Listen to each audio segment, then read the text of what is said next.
Salut, c'est Brice Guigré pour le Pulse Fun Fact.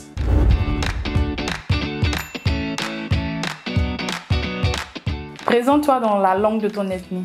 Ahmed Guigré, Brice Ludovic Seri Guibré, ça c'est le nom du village. On parle journaliste présentateur. Ça c'est en gaudier que je parle. Un programme phare que tu as animé est On s'est dit les baies. Tu aurais une anecdote de tournage et de l'enregistrement à nous raconter? Alors, celle qui m'a le plus marqué, laissez-moi réfléchir.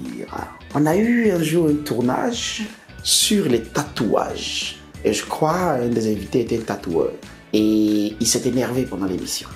Et en pleine émission, il s'est levé et dit ça va. Que Lucie continue, il va se battre. Pourquoi?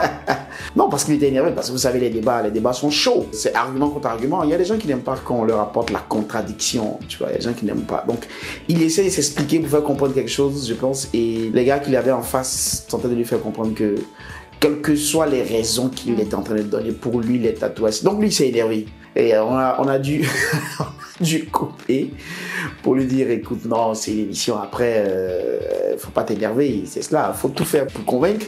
Même si tu n'arrives pas à convaincre, au moins tu as dit ce que tu penses. Maintenant, quel est l'épisode qui t'a particulièrement marqué? J'avoue quand même, et ça peut-être plusieurs seront d'accord avec moi, parce que pour ceux qui ont suivi cet épisode-là, de la jeune fille qui dit qu'elle gère Busy, elle assume, ouais. Son passage a été particulier. Parce qu'elle a eu un vécu et après, dans le courant de l'émission, pendant le passage de Nel Jamila, qui était donc l'experte, la fille a éclaté en sanglots et tout le public a été pris d'émoi, tout le monde pleurait. Les pleurs ont continué jusqu'à la fin de l'émission, c'est-à-dire même après, elle restait inconsolable. Il fallait que les gens la prennent dans les bras pour pleurer avec elle. Il y avait une fille dans l'autre camp qui était opposée, c'était elle qui était sa première consolatrice, qui pleurait avec elle, c'était très très émouvant. Ouais, et ça m'a marqué. Selon toi, qui est le meilleur animateur actuellement en activité, à l'exception de toi? D'abord, de prime abord, moi j'aime pas faire des comparaisons. J'aime pas faire de comparaisons parce que je me dis chacun est bon dans son domaine, chacun est bon dans ce qu'il sait faire.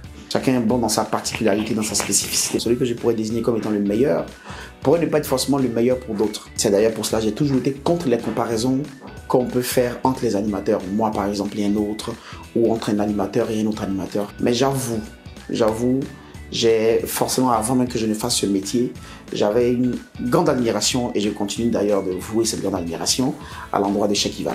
Comment perçois-tu Jean-Michel Honneur? Parce que le public vous compare souvent. Déjà, nous deux, quand on se retrouve, on en rigole et ça nous plaît, nous deux. On en rigole parce que bien souvent, on m'a appelé Jean-Michel Honneur. Et lui, bien souvent, ils l'ont appelé Brice Guigré. Et quand on se retrouve, on se raconte ça, justement. On dit, mon cher, la dernière fois j'étais ici, il y a un tel qui m'a appelé Jean-Michel Honneur. Et lui aussi, il dit, ah, moi aussi, la dernière fois j'étais là-bas, il y a un autre qui m'a appelé Brice Guigré. Après, nous deux, on en rigole. Et ça fait plaisir de savoir qu'on est tous jeunes, tous deux des jeunes qui réussissons à faire bien ce qu'on fait et qui, surtout, réussissons à faire plaisir aux gens. Mais moi, j'estime qu'il est excellent. Il est super talentueux. La première fois que je le voyais, c'était en 2011. On a bossé ensemble, on a été collègues. On ne s'est jamais mis l'un par rapport à l'autre, l'un meilleur à l'autre. On s'appréciait, on s'encourageait, on se motivait parce qu'on croyait en l'avenir. J'estime que mon frère Jean-Michel Honneur est super talentueux. Il est pétri de talent, moi je l'admire. Et au-delà de tout ce que vous puissiez dire, pour moi, il est un excellent animateur. Je peux même dire meilleur que moi. Pourquoi as-tu décidé de quitter Radio Jam pour Radio Nostalgie? Pourquoi tu déciderais de partir si on te propose un meilleur contrat que là où tu es en ce moment? C'est le mercato. Quelle est la chose la plus fausse que tu aies lue sur Internet à ton sujet? Au départ, il y en a qui me prenaient pour un Camerounais, d'autres me prenaient pour un Gabonais. Quelqu'un qui disait, ah lui là c'est le petit frère d'Eto, il a l'argent, il ne vit pas ici, il est quitté l'Afrique du Sud. Mais comment les gens font pour avoir l'imagination si débordante? Un petit yobou en toit rouge qui a fait son école au collège de l'autoroute, qui a fait un moyen séminaire, qui a fait un chaos. Même sur la vie sentimentale, les gens ne savent pas ce qui tu es. Et puis ils racontent. Pour finir, es-tu célibataire? Célibataire, c'est quoi? Parce qu'il y a beaucoup de formes de célibataires. La seule qui ne sait pas à terre, la célibatant. Je suis célibataire. Je suis célibataire.